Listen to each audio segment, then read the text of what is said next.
2006లో మా తండ్రి గారైన స్వర్గీయ పైడితల్లి నాయుడు గారు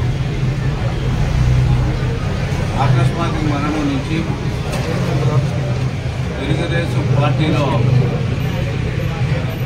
కోఆర్డినేషన్ కమిటీగా పార్టీలో జాయిన్ అయ్యి నేటి వరకు క్రమశిక్షణ ఉన్న తెలుగుదేశం పార్టీ కార్యకర్తగా ముందుకెళ్ళాం. పార్టీ ఏం చెప్పినా సరే సూచన తప్పకుండా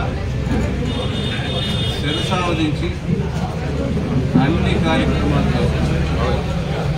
ఈరోజు గైపురాల కాన్స్టిట్యున్సీ 2019లో చూసుకుంటే ఒక నిరసన కార్యక్రమం చూసినా లేదంటే ప్రభుత్వ వ్యతిరేక విధానాలను నిరసన కార్యక్రమం చేసినా సరే అనేక ఇబ్బందులు పెట్టినా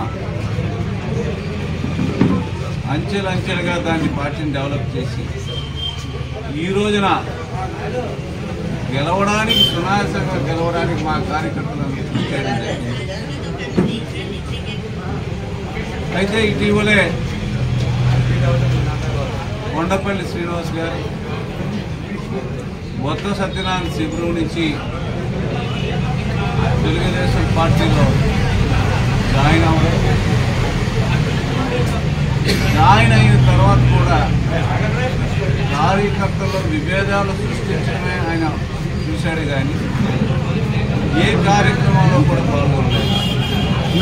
సాక్షాత్తు మా జాతీయ పార్టీ అధ్యక్షుల వారికి ఇబ్బంది పడితే 52 రోజులు మేము 44-46 డిగ్రీల ఎండలో రిలే నిరాహార దీక్ష చేసినప్పుడు కూడా మా ముందే కారులోనే వెళ్ళిపోయేవారు.